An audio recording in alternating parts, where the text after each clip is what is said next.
Uma produção Domínio Público Audiolivros de Arthur Conan Doyle, Sherlock Holmes, em A Ponte Thor. Narração Jaime Maciel. Antes de começar o vídeo, curta, compartilhe e caso ainda não seja inscrito no canal, clique no botão Inscreva-se. Quer ouvir mais histórias de Sherlock Holmes? Confira a nossa playlist. Aproveite o audiolivro. Em algum lugar nos cofres do banco Cox e Co., em Charing Cross, existe um baú de metal, todo amassado e desgastado pelas viagens, destes usados para documentos oficiais, com o meu nome, John H. Watson, M.D., do Exército Indiano pintado na tampa. Ele está abarrotado de papéis, sendo quase todos registros de casos em que explicamos problemas curiosos que o Sr. Sherlock Holmes investigou em diversas ocasiões. Algumas dessas investigações, e não as menos interessantes, foram completos fracassos e obtusos e, sendo assim, dificilmente poderiam ser narradas, já que não se obteve uma explicação final. Um problema sem solução pode interessar ao estudante, mas dificilmente deixaria de aborrecer o leitor casual. Entre essas histórias inacabadas está a do Sr. James Pillimore, que depois de entrar de novo em casa para apanhar o guarda-chuva, nunca mais foi visto sobre a face da terra. Não menos interessante é a história de uma pequena embarcação à vela, Alicia, que, navegando numa manhã de primavera, entrou numa pequena área de neblina e jamais saiu. Nunca mais se ouviu falar dela ou de sua tripulação. Um terceiro caso digno de nota é o de Isadore Persano, um conhecido jornalista e duelista que foi encontrado morto com os olhos fixos numa caixa de fósforos que continha um verme estranho, desconhecido da ciência. Além desses casos insondáveis, há alguns que envolvem segredos particulares de família numa extensão que causaria consternação em altas esferas, se fosse possível imaginar que eles pudessem ser publicados. Não preciso dizer que essa quebra de confiança é impensável e que esses registros serão separados e destruídos, agora que o meu amigo tem tempo para dedicar suas energias a esse assunto. Ainda restam muitos casos de maior ou menor interesse que eu poderia ter publicado antes se não temesse cansar o público, o que poderia refletir-se na reputação do homem que eu respeitava acima de todos. Participei de alguns desses casos e posso falar como testemunha ocular, enquanto em outros eu nem estava presente, ou o meu papel foi tão pequeno que, se eu o narrasse, seria como se fosse narrado por uma terceira pessoa. A narrativa que segue foi tirada de minha experiência própria. Era uma manhã tempestuosa de outubro, e enquanto eu me vestia, observava as últimas folhas serem arrancadas, rodopiando ao caírem do plátano solitário que enfeita o pátio atrás de nossa casa. Desci para o café da manhã, preparado para encontrar o meu amigo deprimido, pois, como todos os grandes artistas, ele era facilmente influenciado por aquilo que o cercava. Mas, ao contrário, descobri que ele estava quase acabando de tomar o seu café e que a sua disposição de espírito estava particularmente brilhante e alegre, com aquela animação um tanto sinistra que era característica de seus momentos mais felizes. "Você tem algum caso, Holmes?" perguntei. "A faculdade de dedução certamente é contagiosa, Watson", ele respondeu. "Ela lhe permitiu sondar o meu segredo. Sim, tenho um caso. Após um mês de trivialidades e estagnação, as rodas movem-se uma vez mais. Posso participar disso? Há pouca coisa para participar, mas podemos discutir o assunto depois que você tiver comido os 2 ovos quentes duros com que a nossa nova cozinheira nos obsequiou hoje. O estado dos ovos pode não ter nada a ver com um exemplar do romance Family Herald que vi ontem na mesa do hall. Mesmo assim, um assunto tão trivial como é o cozinhar de um ovo exige atenção à passagem do tempo e é incompatível com o romance de amor naquele excelente periódico. 15 minutos depois, a mesa havia sido tirada e estávamos sentados frente a frente. Ele tirou uma carta do bolso. Você ouviu falar em Neil Gibson, o Rei do Ouro? Ele perguntou. Você se refere ao senador americano? Bem, ele já foi senador por algum estado do Oeste. Porém, é mais conhecido como o maior magnata da mineração de ouro do mundo. Sim, ouvi falar dele. Ele viveu na Inglaterra durante algum tempo. Seu nome é muito conhecido. Sim, ele comprou grandes propriedades em Hampshire há uns 5 anos. Talvez você tenha ouvido falar no fim trágico da mulher dele. É claro, lembro-me disso agora. É por isso que o nome é tão familiar. Mas desconheço os detalhes. Holmes indicou alguns papéis na cadeira. Eu não podia imaginar que o caso viesse parar nas minhas mãos. Do contrário, já estaria com a folha corrida pronta. Ele disse. O fato é que o problema, embora sensacional, parece que não apresenta nenhuma dificuldade. A personalidade interessante do acusado não ofusca a clareza da prova. Esta foi a opinião dos juízes do Tribunal de Investigações e também dos autos da polícia. O caso agora foi levado ao Tribunal do Júri de Winchester. Temo que seja um negócio ingrato. Posso descobrir fatos, Watson, mas não posso alterá-los. A menos que surja algum fato inteiramente novo ou inesperado, não sei o que meu cliente pode esperar. Seu cliente? Ah, esqueci de lhe contar. Estou pegando sua mania complicada, Watson, de contar uma história de trás para frente. Você deveria ter lido isto primeiro. A carta que ele me deu, escrita numa caligrafia nítida e caprichada, dizia o seguinte: Claridge's Hotel, 3 de outubro. Caro Sr. Sherlock Holmes, não posso ver a melhor das mulheres que Deus já fez ser condenada à morte sem fazer tudo o que for possível para salvá-la. Não posso explicar os fatos. Não posso nem mesmo tentar explicá-los. Mas sei, fora de qualquer dúvida, que a senhorita Dunbar é inocente. O senhor conhece os fatos. Quem não os conhece? Foi o mexerico no país inteiro. E nunca uma voz se ergueu em sua defesa. É a maldita injustiça de tudo isto que me enlouquece. Esta mulher tem um coração que a impediria de matar uma mosca. Bem, irei amanhã às 11 horas para ver se o senhor consegue lançar algum raio de luz nessa escuridão. Talvez eu tenha alguma pista e não o saiba. De qualquer modo, tudo o que sei, tudo o que tenho e tudo o que sou estão à sua disposição, se o senhor puder salvá-la. Se alguma vez em sua vida o senhor mostrou os seus poderes, use-os agora neste caso. Atenciosamente, J. Neil Gibson. Aí está, disse Sherlock Holmes, batendo as cinzas do cachimbo que costumava fumar após o café e enchendo-o novamente devagar. É este o cavalheiro que estou esperando.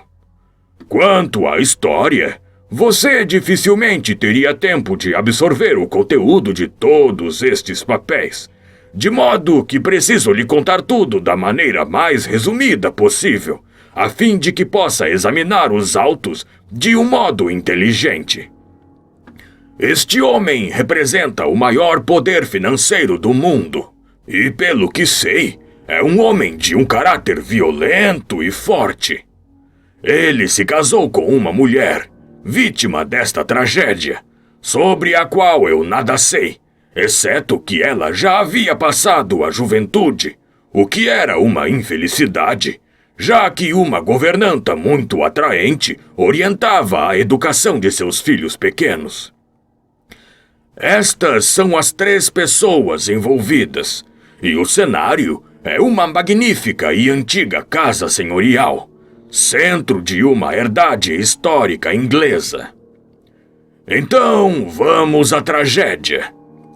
A esposa foi encontrada nos terrenos da propriedade, a quase 800 metros da casa, tarde da noite, vestida a rigor, com um chale sobre os ombros e uma bala de revólver nos miolos. Nenhuma arma foi encontrada perto dela, e quanto ao assassino, não encontraram nenhuma pista no local. Nenhuma arma perto dela, Watson. Lembre-se disso. Parece que o crime foi cometido tarde da noite e o corpo foi encontrado por um guarda por volta das 11 da manhã, quando foi examinado pela polícia e por um médico, antes de ser carregado para a casa. Está muito resumido ou você está compreendendo bem? Está tudo muito claro. Mas por que suspeitar da governanta? Bem, em primeiro lugar, há alguns indícios muito claros. Um revólver com uma câmara descarregada e de um calibre que correspondia ao da bala foi encontrado no fundo do guarda-roupa dela. Com os olhos fixos, Holmes repetia cada palavra separadamente. No fundo de seu guarda-roupa. Depois ficou em silêncio, e percebi que ele havia posto em movimento uma cadeia de pensamentos, e que eu seria tolo se o interrompesse. De repente, num ímpeto, ele voltou à vida ativa. Sim, Watson, ele foi encontrado. Muito comprometedor, hein? Assim pensaram os 2 júris. Depois, a mulher morta tinha com ela um bilhete marcando um encontro naquele mesmo lugar e assinado pela governanta. Como pode ser isto? Finalmente há um motivo.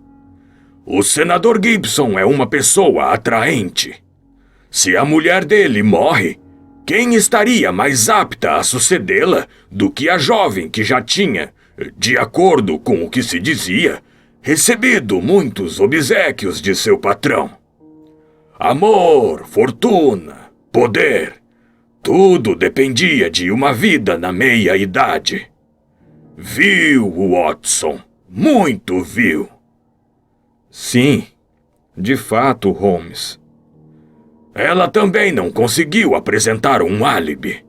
Pelo contrário, teve de admitir que estava lá embaixo, perto da Ponte Tor, que foi o local da tragédia, mais ou menos àquela hora. Ela não pôde negar isto, porque um aldeão a viu lá. Isto realmente parece decisivo. Porém, Watson, esta ponte, um simples arco de pedra com balaustradas laterais, conduz o caminho até a parte mais estreita de um longo e profundo lençol d'água rodeado de juncos. O nome da ponte é Tor Mere. A mulher morta estava no início da ponte. Estes são os fatos principais. Mas, se não me engano, aí está o nosso cliente, bem antes da hora marcada. Billy abriu a porta, mas o nome que ele anunciou não era o que esperávamos. O Sr. Marlowe Bates era um desconhecido para nós. Era um homem insignificante, magro, nervoso, de olhos amedrontados, encolhido e indeciso. Um homem que meu olhar de profissional diria estar à beira de um colapso nervoso. O senhor parece agitado, Sr. Bates, disse Holmes. Por favor, sente-se. Posso dispor de pouco tempo para o senhor porque tenho uma entrevista às 11 horas. Sei o que o senhor tem, murmurou nosso visitante, falando com frases curtas, como alguém que não consegue respirar. O Sr. Gibson está chegando. O Sr. Gibson é o meu patrão. Sou o administrador de suas propriedades. Sr. Holmes, ele é um vilão infernal. Que linguagem, Sr. Bates! Tenho de ser positivo, Sr. Holmes, porque o tempo é muito curto.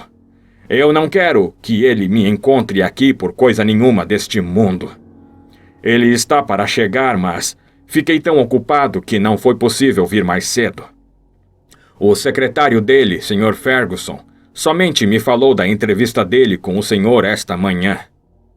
E o senhor é o administrador dele? Eu já lhe dei o aviso prévio. Dentro de 2 semanas estarei livre dessa maldita escravidão. Um homem mau, Sr. Holmes.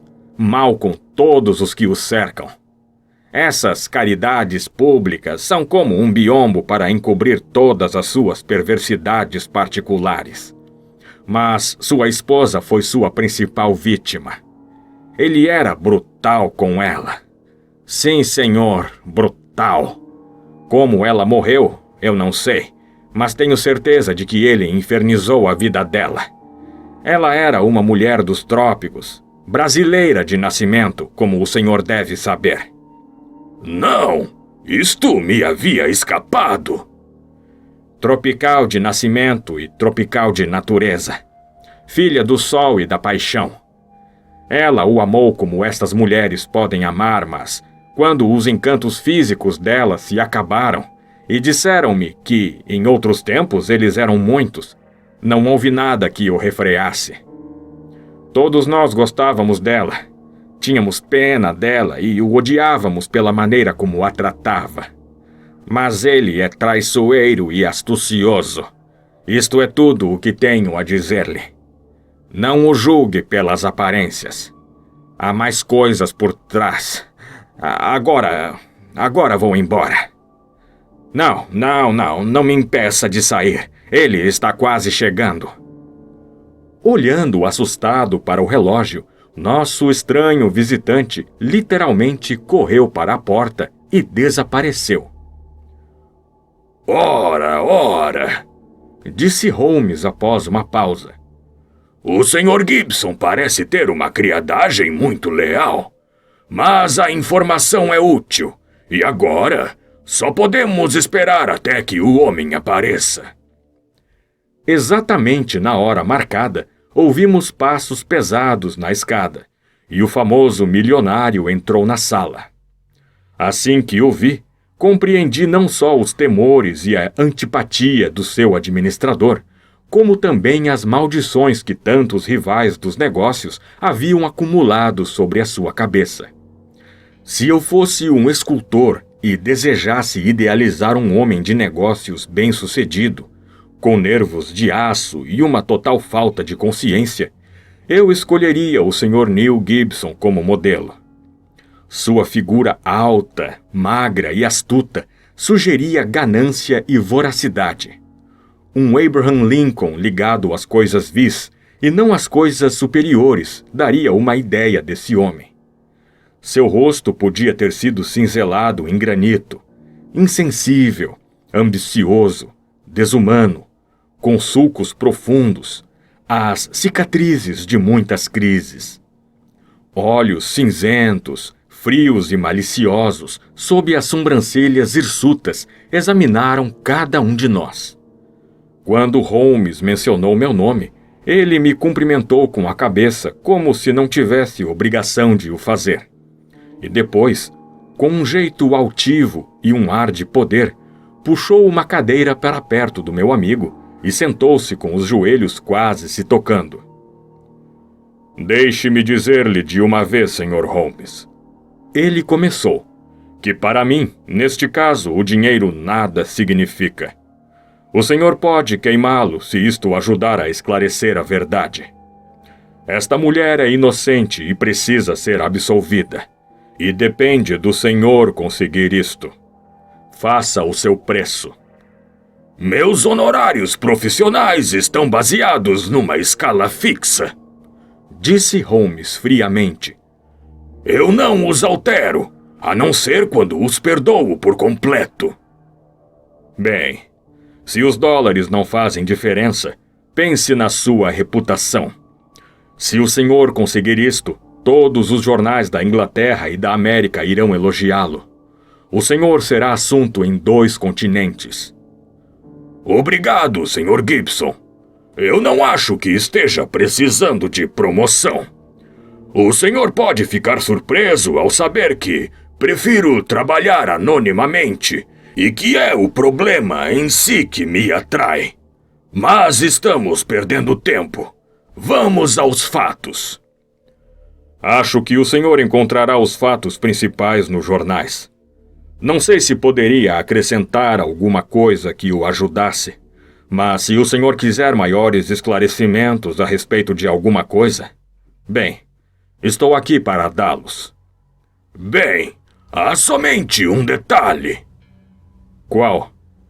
Quais eram exatamente as relações entre o senhor e a senhorita Dunbar?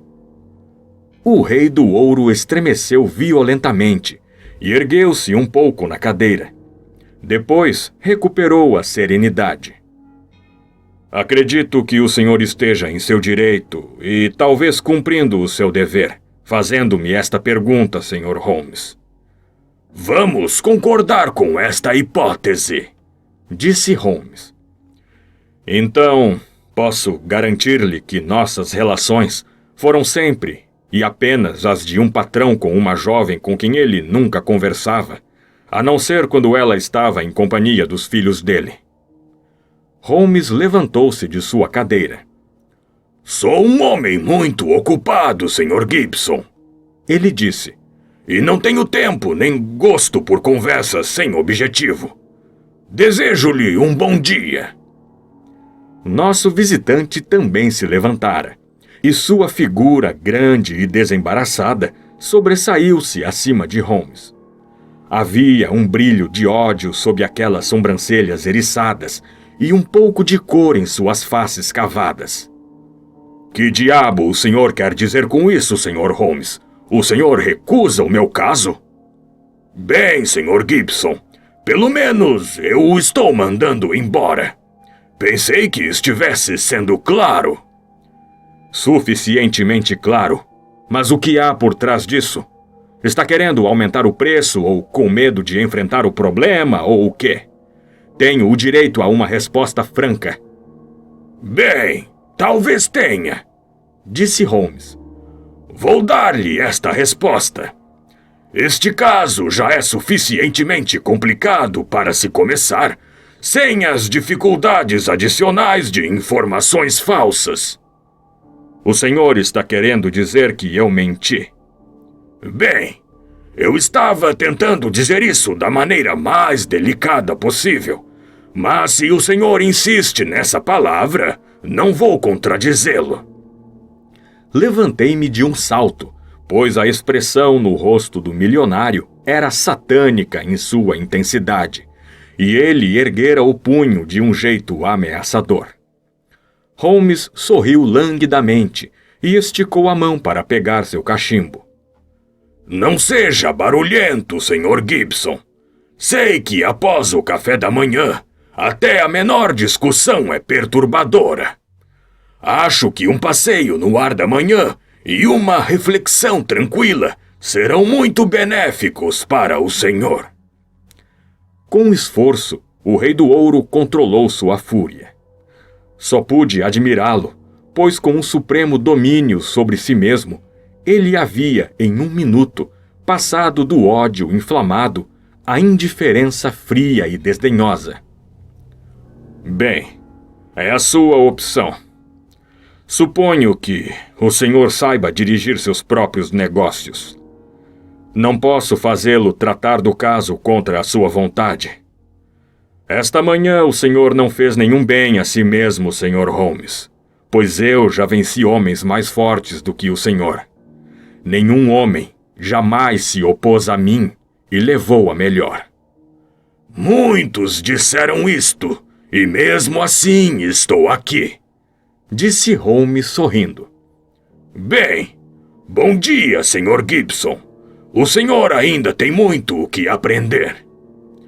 Nosso visitante saiu ruidosamente, mas Holmes continuou fumando num silêncio imperturbável, com os olhos sonhadores fixos no teto. Qual é a sua opinião, Watson? Bem, Holmes, devo confessar que, quando penso que este é um homem que certamente afastaria qualquer obstáculo do seu caminho, e quando me lembro que a mulher dele pode ter sido um obstáculo e um alvo de desagrado, como aquele homem Bates nos contou, parece-me que... Exatamente! E a mim também! Mas quais eram as suas relações com a governanta e como você as descobriu? Blefe, Watson, blefe! Quando analisei o tom apaixonado e nada formal de sua carta, diferente de uma carta de negócios, e o comparei com o seu jeito e seu aspecto reservados, ficou claro que havia uma profunda emoção que se centrava mais na mulher acusada do que na vítima. É necessário compreender as relações verdadeiras entre essas três pessoas para podermos chegar à verdade. Você viu o ataque frontal que lhe fiz e como ele o recebeu de modo imperturbável. Então, blefei para dar-lhe a impressão de que eu estava absolutamente certo, quando, na verdade, eu estava apenas suspeitando. Será que ele volta? É certo que ele voltará. Ele precisa voltar. E não pode deixar as coisas como estão. Ah, não é a campainha? Sim, ouço seus passos. Ora, Sr. Gibson, eu estava justamente dizendo ao Dr. Watson que o senhor estava um pouco atrasado. O Rei do Ouro havia voltado à sala com uma disposição mais conciliadora do que quando saiu. Seu orgulho ferido ainda transparecia em seus olhos ressentidos, mas seu bom senso lhe mostrara que precisava se sujeitar, se quisesse atingir seu objetivo. Estive refletindo sobre o assunto, Sr. Holmes, e percebi que fui precipitado ao interpretar erroneamente as suas observações. O senhor tem motivos para ir direto aos fatos, quaisquer que eles sejam, e eu o respeito mais por isso. Mas posso assegurar-lhe que as minhas intenções com a senhorita Dunbar não têm nada a ver com este caso. Isto cabe a mim decidir, não é? Sim, suponho que seja assim. O senhor é como um cirurgião que quer saber todos os sintomas antes de fazer o diagnóstico. Exatamente! É o que o senhor acaba de dizer. E só um paciente que tenha o objetivo de enganar seu cirurgião ocultaria a realidade do caso. Pode ser assim. Mas o senhor deve admitir, Sr. Holmes, que a maioria dos homens se acanha um pouco quando lhe perguntam, sem rodeios, qual tipo de relação que ele tem com uma mulher. Quando há realmente algum sentimento verdadeiro no caso. Imagino que a maioria dos homens tenha um caminho particular em suas almas, onde os intrusos não são bem-vindos. E o senhor, de repente, intrometeu-se aí. Mas o objetivo o desculpa, desde que seja para julgar e tentar salvá-la. Bem, as apostas estão na mesa e a alma aberta, e o senhor pode explorá-la onde quiser. O que é que o senhor deseja? A verdade. O Rei do Ouro fez uma pausa, como alguém que põe os pensamentos em ordem. Seu rosto, carrancudo e marcado por rugas, ficou ainda mais sombrio e grave.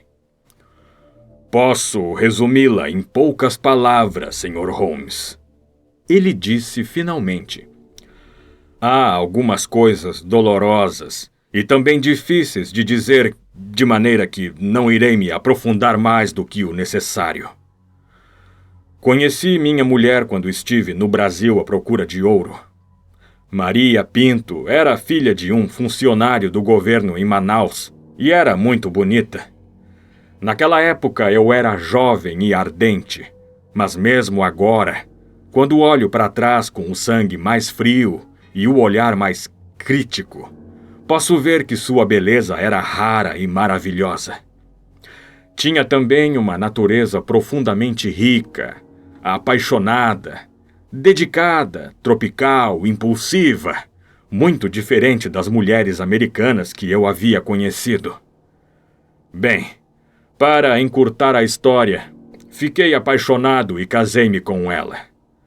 Foi só quando o amor acabou, e durou anos, que compreendi que não tínhamos nada, absolutamente nada em comum. Meu amor desapareceu. Se o dela tivesse desaparecido também, teria sido mais fácil. Mas o senhor sabe como são as mulheres. Nada do que eu fazia era suficiente para afastá-la de mim. Se fui áspero com ela, até mesmo brutal, como disseram alguns, foi porque eu sabia que se pudesse matar o seu amor, ou se ele se transformasse em ódio, seria mais fácil para nós dois. Mas nada a modificou. Ela me amava nos bosques ingleses como havia me adorado 20 anos atrás, às margens do Amazonas. Não importava o que eu fizesse, ela continuava devotada como sempre. Então, chegou a senhorita Grace Dunbar. Ela respondeu ao nosso anúncio e tornou-se a governanta de nossos 2 filhos. Talvez o senhor tenha visto seu retrato nos jornais. O mundo inteiro tem afirmado que ela também é uma mulher muito bonita. Ora, não tenho pretensão de ser mais moralista do que meus vizinhos e vou admitir para o senhor que eu não podia viver sob o mesmo teto que esta mulher, em contato diário com ela, sem sentir uma veneração ardente por ela. O senhor me censura por isso, Sr. Holmes? Não o censuro por sentir isso. Deveria censurá-lo se o senhor manifestasse isso, já que, de certa forma, a jovem estava sob sua proteção. Bem, talvez, disse o milionário, embora por um momento a censura tivesse feito surgir em seus olhos o velho brilho de ódio. Não pretendo parecer melhor do que sou. Creio que durante toda a minha vida fui um homem que tentava conseguir o que queria, e nunca desejei nada mais do que o amor e a posse dessa mulher. Disse-lhe isso. Oh, o senhor fez isso, não? Holmes podia parecer terrível quando tinha a intenção. Disse-lhe que se pudesse me casar com ela, eu o faria, mas que isso estava fora da minha possibilidade. Disse que dinheiro não era problema e faria o que fosse possível para vê-la feliz e confortável. Muito generoso, com certeza, disse Holmes com um sorriso sarcástico. Veja, Sr. Holmes, vim procurá-lo por uma questão de evidência e não por uma questão de moral. Não estou pedindo suas críticas. De qualquer modo, é só em consideração à jovem que vou tratar desse caso, disse Holmes com rispidez. Não sei se alguma coisa de que ela é acusada é realmente pior do que isso que o senhor mesmo admitiu. Que o senhor tentou arruinar uma moça indefesa que estava sob o seu teto. Alguns de vocês, homens ricos, precisam aprender que o mundo todo não pode ser subornado para fechar os olhos aos seus crimes. Para minha surpresa, o Rei do Ouro recebeu a reprimenda com serenidade. É assim que me sinto em relação a isto agora. Agradeço a Deus que os meus planos não tenham se concretizado da maneira que eu pretendia.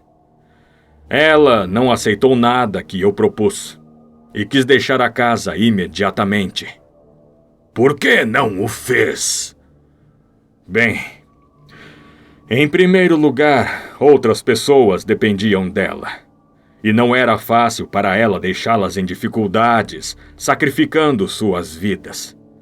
Depois que eu jurei, como o fiz, que não seria molestada novamente, ela consentiu em ficar. Mas havia outro motivo. Ela sabia da influência que exercia sobre a minha pessoa e que era mais forte do que qualquer outra influência no mundo. Ela queria usar isto para o bem. Como?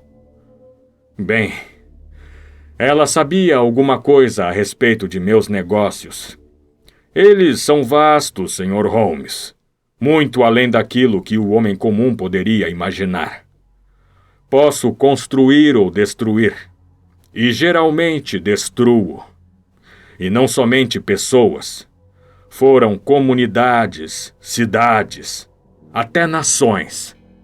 É um jogo duro, e os fracos são postos de lado. Eu jogava por tudo que valesse a pena. Jamais gritava de dor e nunca me preocupava se os outros gritassem. Mas ela via isso de maneira diferente. Acho que ela estava certa. Ela acreditava e dizia que a fortuna de um homem que fosse maior do que ele necessitasse não deveria ser construída sobre a ruína de 10.000 homens deixados sem meios de sobrevivência.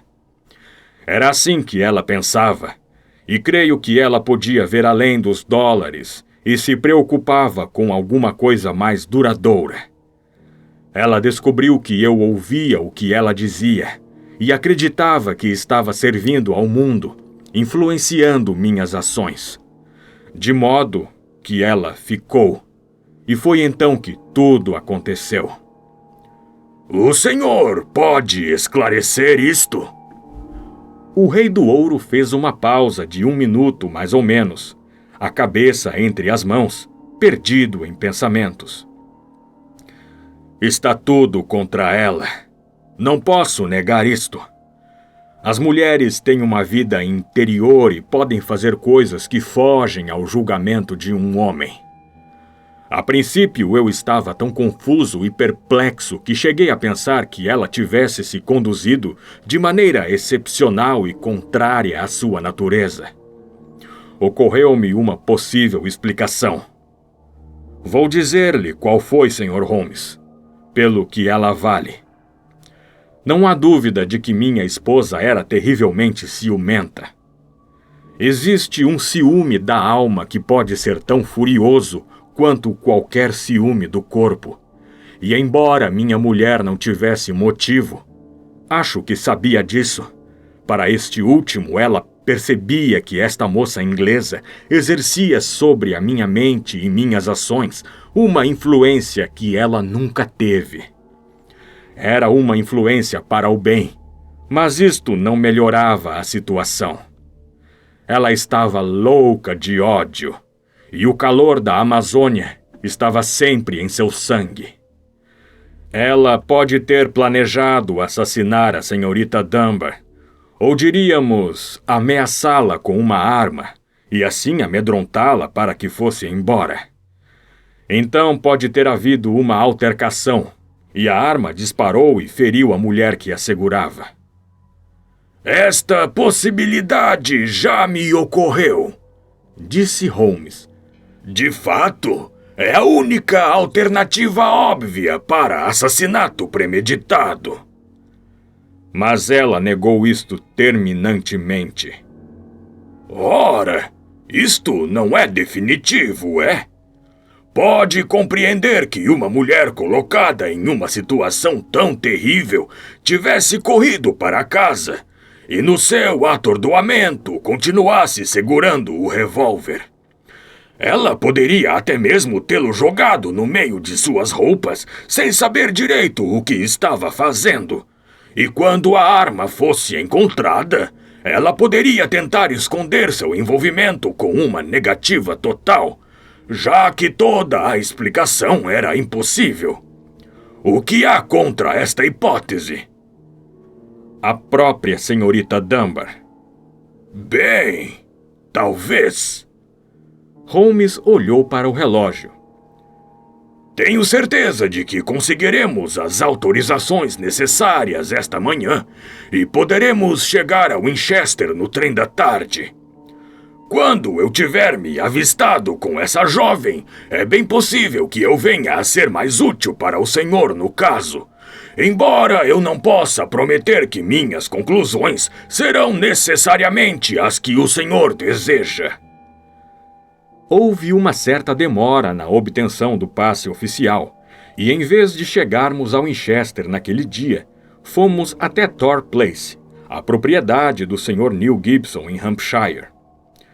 Ele não nos acompanhou, mas tínhamos o endereço do sargento Coventry, da polícia local, o primeiro a investigar o caso.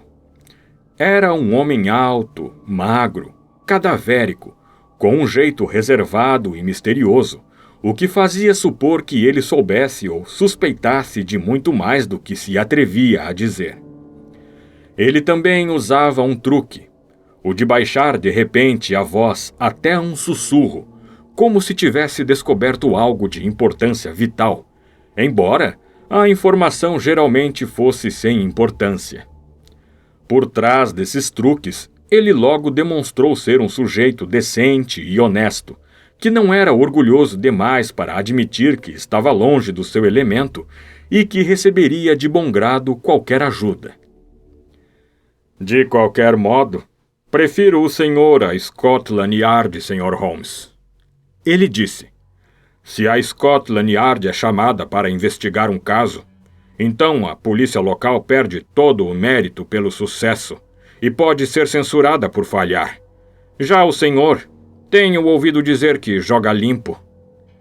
Eu não preciso absolutamente aparecer de modo algum, disse Holmes para o evidente alívio de nosso melancólico conhecido. Se eu conseguir esclarecer o assunto, não peço que mencionem meu nome. Bem, isso é muita generosidade de sua parte. E sei que se pode confiar no seu amigo, o Dr. Watson. Agora, Sr. Holmes, enquanto caminhamos até o local, há uma pergunta que eu gostaria de lhe fazer. Eu não diria isso a mais ninguém. Ele olhou em volta como se não ousasse proferir as palavras. O senhor não acha que o próprio Sr. Neil Gibson poderia ser acusado? Andei analisando isto. O senhor ainda não viu a senhorita Dunbar?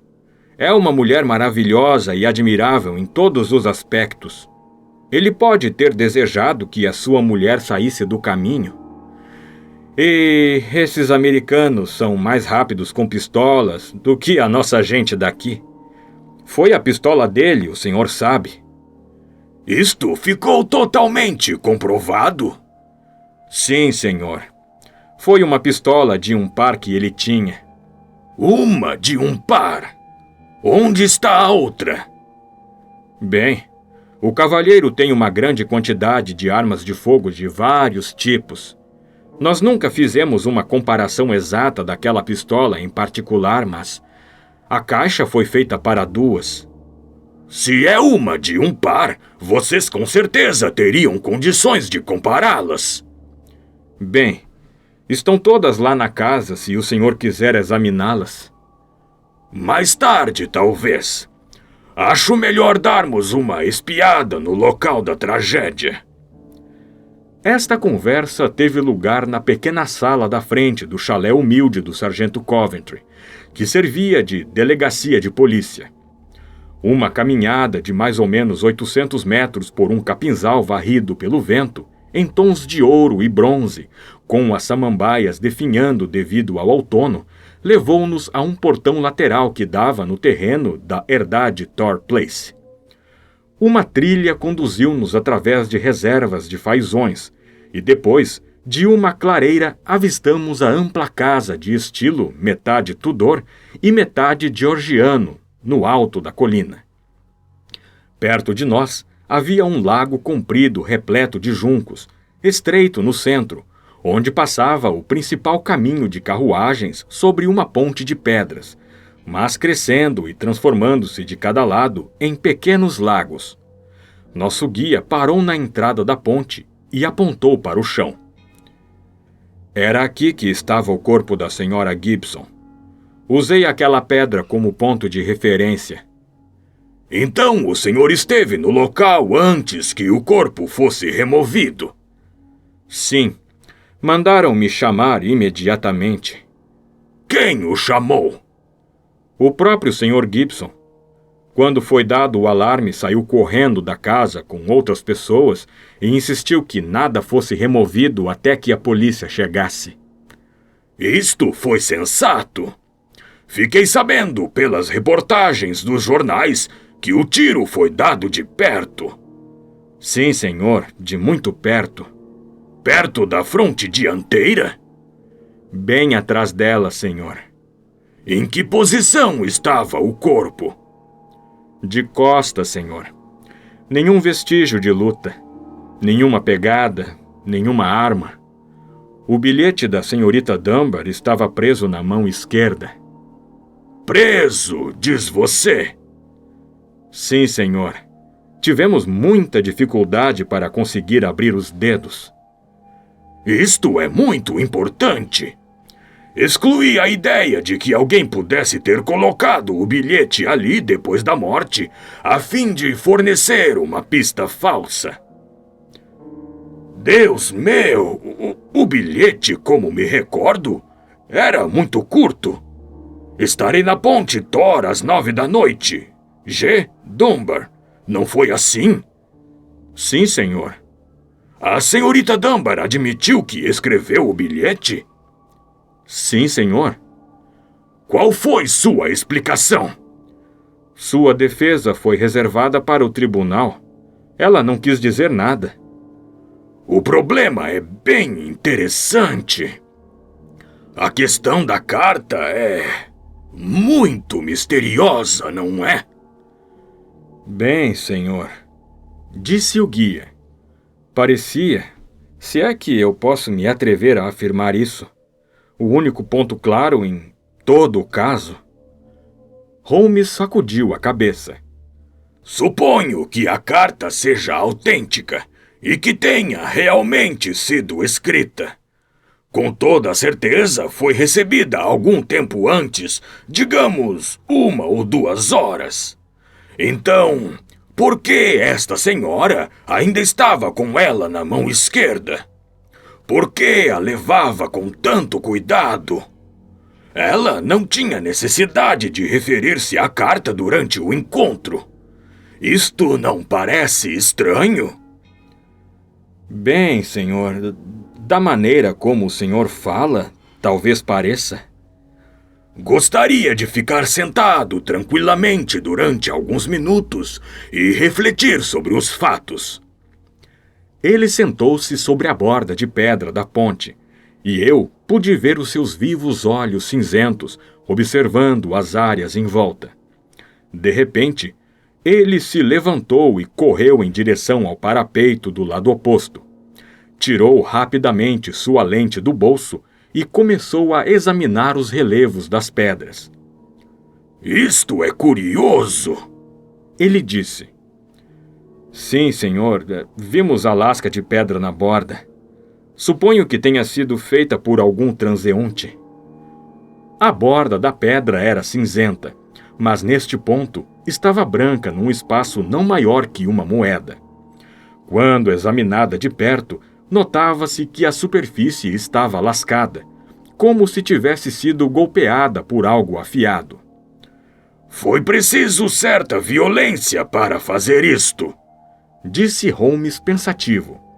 Com sua bengala, ele golpeou o parapeito várias vezes, sem deixar marca. Sim, foi uma pancada forte. Num lugar curioso também. E não veio de cima, mas de baixo. Porque você vê que está na borda inferior do parapeito. Mas está distante, a pelo menos 4 metros do corpo. Sim, está a 4 metros do corpo. Pode não ter nada a ver com o caso, mas é um detalhe que merece atenção. Acho que não temos nada mais que nos interesse aqui. Você disse que não havia pegadas. O chão estava duro como ferro, senhor. Não havia nenhuma marca. Então podemos ir. Vamos primeiro até a casa e examinaremos as armas sobre as quais você falou. Depois continuaremos até Winchester, porque eu gostaria de falar com a senhorita Dunbar antes de continuar as investigações.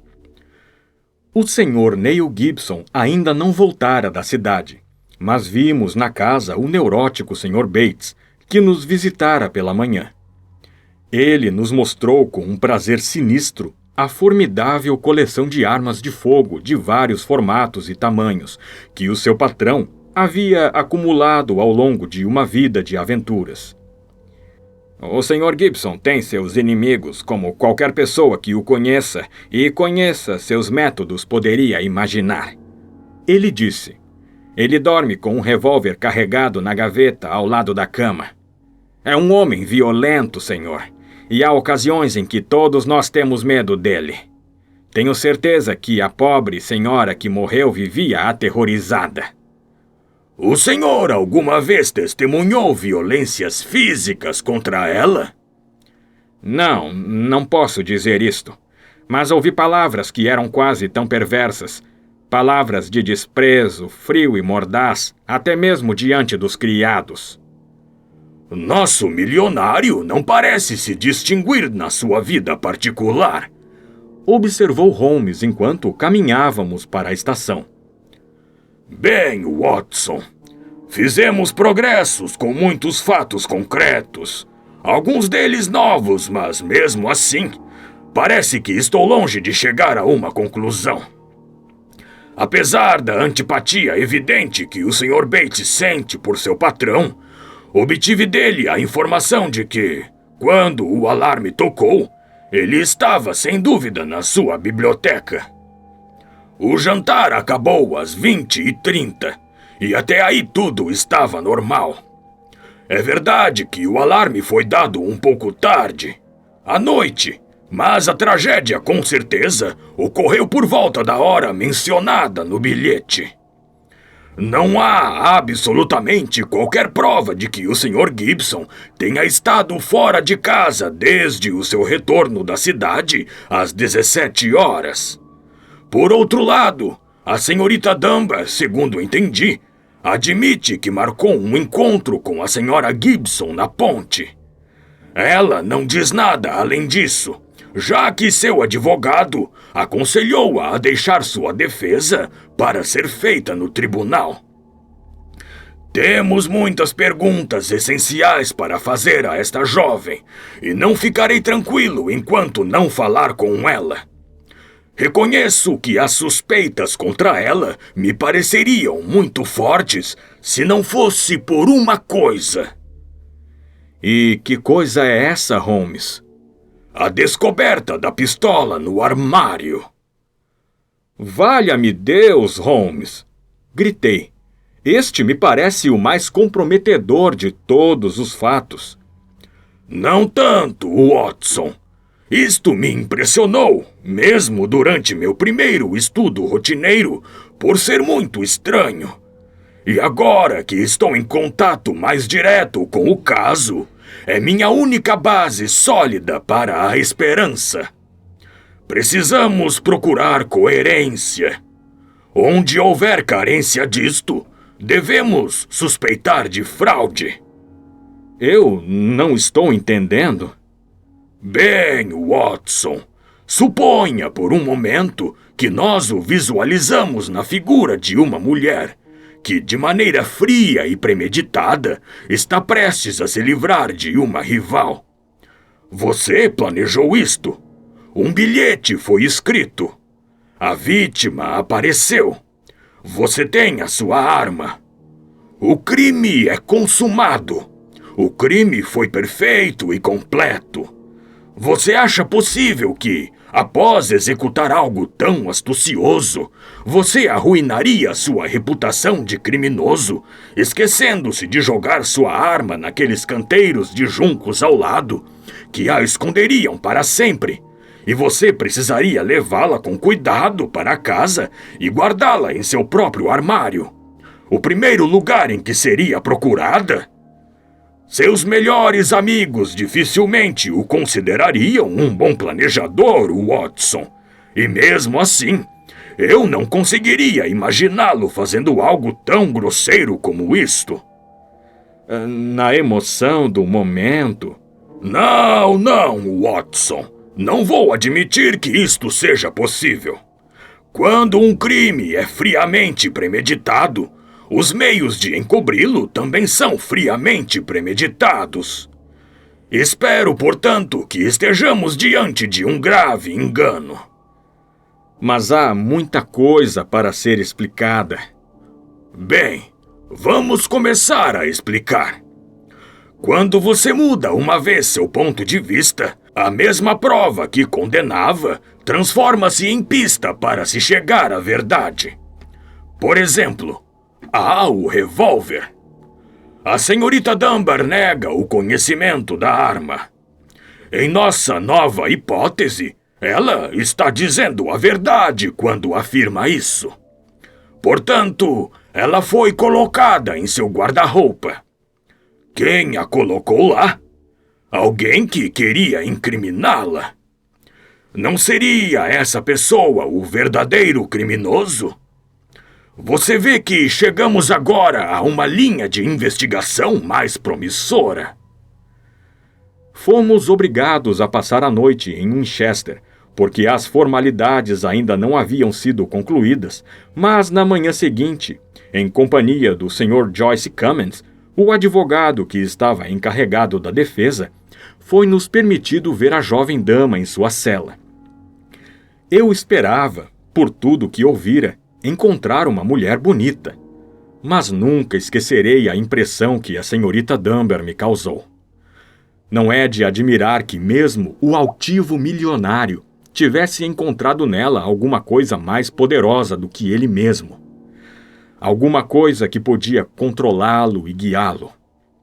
Sentia-se também quando se olhava para aquele rosto enérgico, de contornos bem delineados, mas sensível, que mesmo que ela fosse capaz de algumas ações impetuosas, havia uma nobreza de caráter inata que a faria influenciar sempre para o bem. Ela era morena, alta, com um porte nobre e uma presença imponente, mas seus olhos escuros exibiam a expressão impotente da criatura perseguida, que sente as redes à sua volta, mas não consegue ver como escapar da armadilha. Agora, ao perceber a presença e a ajuda de meu amigo famoso, um toque de cor surgiu em suas faces descoradas, e uma luz de esperança começou a brilhar tenuemente no olhar que nos dirigiu. Talvez o Sr. Neil Gibson tenha lhe falado alguma coisa sobre o que ocorreu entre nós. Ela disse em voz baixa e aflita. Sim, afirmou Holmes. Não precisa se afligir entrando nesta parte da história. Depois de vê-la, estou pronto a aceitar a declaração do Sr. Gibson quanto à influência que a senhorita exercia sobre ele e quanto à inocência de suas relações com ele. Mas por que esta situação toda não foi exposta claramente no tribunal? Parecia-me inacreditável que semelhante acusação pudesse ser sustentada. Pensei que se esperássemos, tudo deveria se esclarecer sem que fôssemos obrigados a entrar em detalhes dolorosos da vida íntima da família. Mas percebo que, longe de melhorar, as coisas ficaram ainda mais graves. Minha cara jovem! Exclamou Holmes com sinceridade. Peço-lhe que não tenha ilusões sobre a questão. O Sr. Cummins lhe asseguraria que todas as cartas estão neste momento contra a senhorita e que precisamos fazer tudo o que for possível se quisermos a absolvição. Seria uma fraude cruel fingir que a senhorita não está correndo um perigo muito grande. Dê-me toda a ajuda que puder, então, para chegarmos à verdade. Não ocultarei nada. Fale-nos então sobre suas verdadeiras relações com a esposa do Sr. Gibson. Ela me odiava, Sr. Holmes. Odiava-me com todo o ardor de sua natureza tropical. Era uma mulher que não faria nada pela metade, e a medida de seu amor pelo seu marido era também a medida de seu ódio por mim. É provável que ela tenha compreendido mal nossas relações. Eu não pretendia ofendê-la, mas ela amava de forma tão intensa num sentido físico que dificilmente poderia compreender a comunhão mental e mesmo espiritual que unia seu marido a mim, ou imaginar que era somente o meu desejo de influenciar seu poder para o bem que me prendia sob o seu teto. Posso ver agora que eu estava errada. Nada podia justificar minha permanência se eu era a causa da infelicidade, mas com certeza a infelicidade teria continuado mesmo se eu tivesse saído da casa. Agora, senhorita Dunbar, disse Holmes, peço-lhe que nos conte exatamente o que ocorreu naquela tarde. Posso contar-lhe a verdade, Sr. Holmes, até o ponto em que a conheço, mas não estou em condições de provar nada. E há fatos, os mais importantes, que não posso explicar nem imaginar qualquer justificativa para eles. Se você encontrar estes fatos, outros podem encontrar a explicação. Quanto à minha presença na Ponte Tor naquela noite, recebi de manhã um bilhete da Sra. Gibson. Estava na mesa da sala de aula e pode ter sido deixado lá por ela mesma. O bilhete implorava-me para ir vê-la na ponte depois do jantar e dizia que tinha uma coisa importante para dizer e pedia-me que deixasse uma resposta no relógio de sol, no jardim, porque ela não queria que ninguém soubesse do nosso segredo. Eu não via motivo para este mistério, mas fiz o que ela pediu, concordando com o encontro. Pediu-me que destruísse seu bilhete, e eu o queimei na lareira da sala de aula.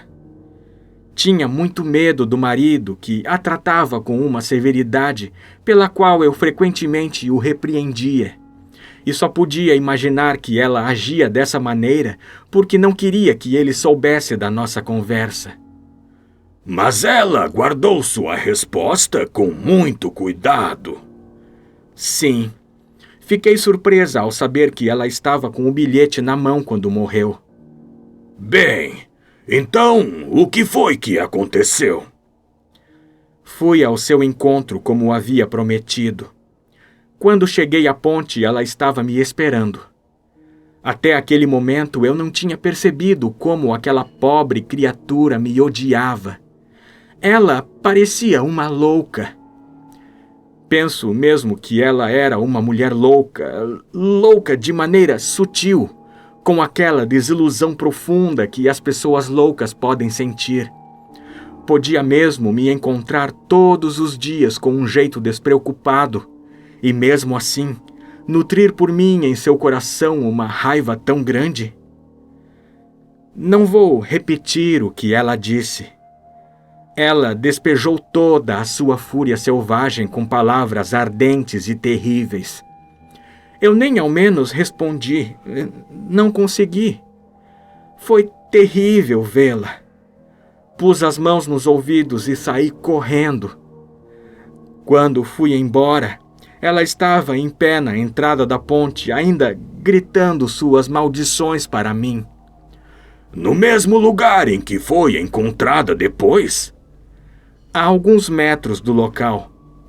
Mas suponho que ela tenha morrido pouco depois que a senhorita foi embora. Não ouviu nenhum tiro? Não ouvi nada. Mas, na verdade, Sr. Holmes, eu estava tão agitada e horrorizada com aquele terrível arrebatamento que saí correndo para voltar à paz do meu quarto e seria incapaz de perceber qualquer coisa que acontecesse. Você afirma que voltou ao seu quarto. Saiu de lá outra vez antes da manhã seguinte? Sim. Quando chegou o aviso de que aquela criatura estava morta, saí correndo junto com os outros. A senhorita viu o Sr. Gibson? Sim. Ele acabava de voltar da ponte quando o vi. Tinha mandado chamar o médico e a polícia. Ele lhe pareceu muito perturbado? O Sr. Gibson é um homem muito forte e muito controlado. Eu não creio que ele demonstrasse suas emoções. Mas eu, que o conhecia tão bem, podia ver que ele estava profundamente abalado. Vamos agora àquele detalhe tão importante. A pistola encontrada no seu quarto. A senhorita já a vira antes? Nunca. Juro. Quando foi encontrada? Na manhã seguinte, quando a polícia fez a investigação. No meio das suas roupas? Sim. Embaixo do meu guarda-roupa, sob os meus vestidos. Não tem ideia de quanto tempo a pistola permaneceu lá? Não estava lá na manhã anterior. Como sabe? Porque arrumei o guarda-roupa. Isto é decisivo.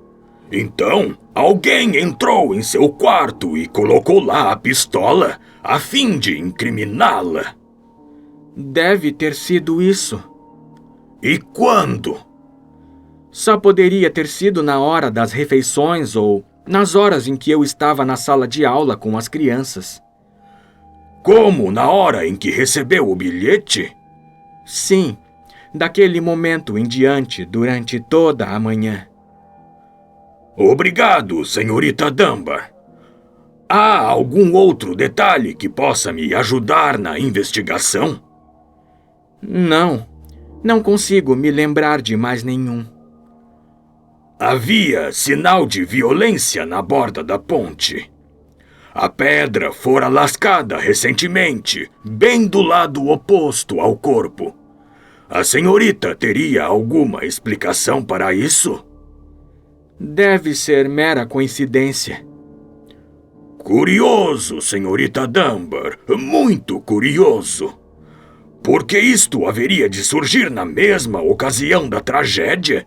E por que no mesmo lugar? Mas o que poderia ter causado isso? Só uma grande violência poderia ter provocado esse efeito. Holmes não respondeu. Seu rosto pálido e ansioso assumiu de repente aquela expressão tensa e distante que eu havia aprendido a associar às manifestações supremas de seu gênio. A crise em sua mente era tão evidente que nenhum de nós ousou falar, e ficamos sentados, o advogado, a prisioneira e eu, observando-o em seu silêncio concentrado e absorto. De repente, ele saltou da cadeira, vibrando com uma energia nervosa e com a necessidade urgente de ação. Venha, Watson, venha! Ele exclamou. O que foi, Sr. Holmes? Não importa, minha cara senhorita. O senhor terá notícias minhas, Sr. Cummins. Com a ajuda de Deus, que é justo, eu lhe darei uma causa que vai repercutir em toda a Inglaterra. A senhorita Dunbar terá notícias amanhã. E enquanto isso, Tenha certeza de que as nuvens estão se dissipando e que eu tenho esperança de que a luz da verdade venha a aparecer. Não era uma viagem longa de Winchester a Thor Place, mas foi longa para mim, na minha impaciência, enquanto era evidente que para Holmes parecia interminável, porque em sua agitação ele não conseguia ficar sentado e andava pelo vagão ou tamborilava os dedos longos e sensíveis nas almofadas ao meu lado. Mas, de repente, quando nos aproximávamos de nosso destino, ele se sentou à minha frente. Tínhamos um carro de primeira classe só para nós, e pondo as mãos nos meus joelhos, olhou-me nos olhos, com aquela expressão travessa típica de sua disposição de ânimo mais diabólica. Watson, ele disse, lembro-me vagamente de que você costuma vir armado nessas nossas excursões. Era bom para ele que fosse assim, porque ele tomava pouco cuidado com sua própria segurança quando sua mente estava absorvida por algum problema, de modo que mais de uma vez meu revólver tinha sido um bom amigo na necessidade. Eu o fiz lembrar-se do fato.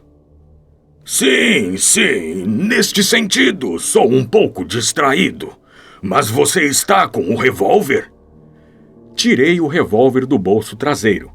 Uma arma pequena, curta, jeitosa e muito útil. Ele desmontou o gatilho, tirou as balas e examinou-o com cuidado. É pesado, bastante pesado, disse ele. Sim, é uma arma um bocado pesada.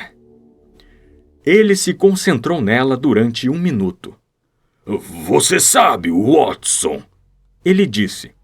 Acredito que o seu revólver irá ter uma ligação muito íntima com o mistério que estamos investigando. Meu caro Holmes, você está brincando? Não, Watson, estou falando sério. Temos de fazer um teste. Se der certo, tudo se esclarecerá. E o teste dependerá do desempenho desta pequena arma. Um cartucho fora. Agora vamos pôr os outros 5 e travar a arma. Assim. Isso aumenta o peso e fará uma reprodução melhor. Eu não tinha noção do que se passava em sua mente, nem ele me esclareceu. Mas ficou sentado, perdido em pensamentos, até que paramos na pequena estação de Hampshire. Nós nos apossamos de uma carroça desmantelada e em 15 minutos estávamos na casa do nosso amigo de confiança, o sargento. Uma pista, Sr. Holmes? Qual é a pista? Tudo depende do comportamento do revólver do Dr. Watson, disse meu amigo. Aqui está. Agora, senhor oficial, pode me dar 10 metros de barbante? A loja da aldeia forneceu-nos um rolo de barbante resistente. Acho que é disto que precisamos, disse Holmes. Agora vamos partir, como espero, para a última etapa da nossa jornada. O sol se punha e ia transformando o brejo ondulado de Hampshire num maravilhoso panorama outonal. O sargento, com olhares críticos e incrédulos, que demonstravam suas dúvidas quanto à sanidade mental do meu amigo, arrastava-se ao nosso lado. À medida que nos aproximávamos do cenário do crime, pude observar que meu amigo, debaixo de sua frieza habitual, estava profundamente agitado. Sim, ele disse, respondendo a uma observação minha. Você já me viu errar o alvo antes, Watson. Tenho um instinto para coisas assim, mas algumas vezes não dá certo. Esta ideia parecia-me uma certeza. Quando, na cela em Winchester, passou pela minha mente, mas a desvantagem de uma mente ágil é que sempre se podem conceber explicações alternativas que tornariam falsa a própria pista. Bem, Watson, Nossa única chance é experimentar. Enquanto caminhávamos, ele amarrava uma ponta de barbante no cabo do revólver. Tínhamos chegado ao local da tragédia. Com muita atenção, ele marcou, sob a orientação do policial, o lugar exato em que o corpo havia ficado estendido. Em seguida, procurou no meio do pântano e das samambaias até encontrar uma pedra bem grande. Ele a amarrou à outra extremidade da corda e dependurou-a sobre o parapeito da ponte, de modo que ela ficou oscilando acima da água. Então, ele ficou de pé no local do crime fatal, a certa distância da borda da ponte, com o meu revólver na mão, a corda esticada entre a arma e a pesada pedra do lado mais afastado. Agora vejamos! Ele gritou. Ao gritar, levantou a pistola até a cabeça e em seguida soltou-a. Em um instante, a pistola foi lançada rapidamente para longe pelo peso da pedra e havia se chocado contra o parapeito com um estampido agudo, desaparecendo sobre a amurada, dentro da água. Ela mal havia desaparecido e Holmes já estava ajoelhado ao lado da borda de pedra, e um grito de alegria mostrou que ele havia conseguido o que queria. Já houve alguma vez uma demonstração tão precisa? Ele perguntou.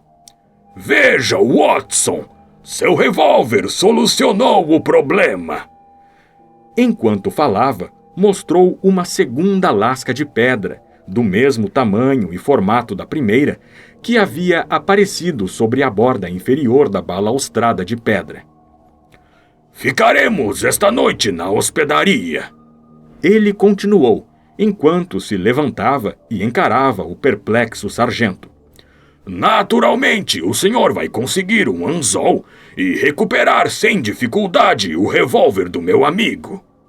O senhor também encontrará perto dele o revólver, a corda e o peso com os quais esta mulher vingativa tentou disfarçar seu próprio crime e lançar sobre uma vítima inocente o ônus de um assassinato. O senhor poderá informar ao senhor Gibson que irei vê-lo de manhã, quando poderão ser tomadas providências para a defesa da senhorita Dunbar.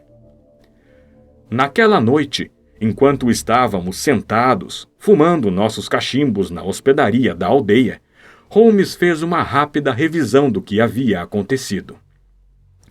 Receio, Watson, ele disse, que você, ao acrescentar o caso do mistério da Ponte Tor aos seus registros, não irá mencionar a reputação que eu possa ter adquirido. Minha mente tem estado inativa, ausente naquela mistura de imaginação e realidade que é a base da minha arte. Confesso que a lasca na pedra da borda foi uma pista suficiente para sugerir uma solução real, e eu me censuro por não ter chegado a esta conclusão mais cedo. É preciso admitir que a mente desta mulher infeliz era hábil e sutil, de modo que não foi muito fácil decifrar sua trama. Não creio que em nossas aventuras já tivéssemos encontrado um exemplo mais estranho do que um amor pervertido pode provocar. Se a senhorita Dunbar foi sua rival num sentido físico ou num sentido puramente mental, parece ter sido, aos seus olhos, igualmente imperdoável. Sem dúvida, ela culpava esta moça inocente pela maneira áspera e pelas palavras grosseiras com que seu marido tentava repelir a afeição dela, demasiadamente expansiva. Sua primeira resolução foi pôr um fim à própria vida. A segunda foi fazer isto de modo a envolver sua vítima numa fatalidade que era muito pior do que qualquer morte repentina. Podemos seguir com muita nitidez suas várias providências, e estas demonstram uma notável sutileza de pensamento. foi arrancado muito habilmente da senhorita Dunbar um bilhete que faria parecer que ela havia escolhido o local do crime. Em sua ansiedade para que o bilhete fosse descoberto, ela exagerou um pouco, segurando-o em sua mão até o fim. Só este detalhe seria suficiente para despertar suspeitas mais cedo do que o fez. Depois, ela pegou um dos revólveres do marido. Como você viu, havia um arsenal em casa e o guardou para o seu próprio uso. Naquela manhã, ela escondeu outro revólver semelhante no armário de roupas da senhorita Dunbar, depois de descarregar uma bala. O que ela poderia fazer facilmente na floresta sem chamar a atenção. Então, ela foi até a ponte onde havia engendrado esta maneira engenhosa de livrar-se da arma. Quando a senhorita Dunbar apareceu, ela usou seus últimos momentos para despejar seu ódio. E depois, quando ela estava longe do ruído da arma, levou a cabo sua terrível intenção. Cada elo está agora em seu lugar, e a cadeia está completa. Os jornais podem perguntar por que o pequeno lago não foi dragado no início, mas é fácil ser sábio depois do fato. E de qualquer modo, a extensão de um lago repleto de juncos não é tarefa fácil, a menos que você saiba exatamente o que está procurando e onde. Bem, Watson, ajudamos uma mulher extraordinária e também um homem formidável. Que eles possam, no futuro, unir suas forças, o que não parece improvável, e que o mundo financeiro possa descobrir que o Sr. Neil Gibson aprendeu alguma coisa naquela sala de aula da tristeza, onde nossas lições terrenas são ensinadas. Fim.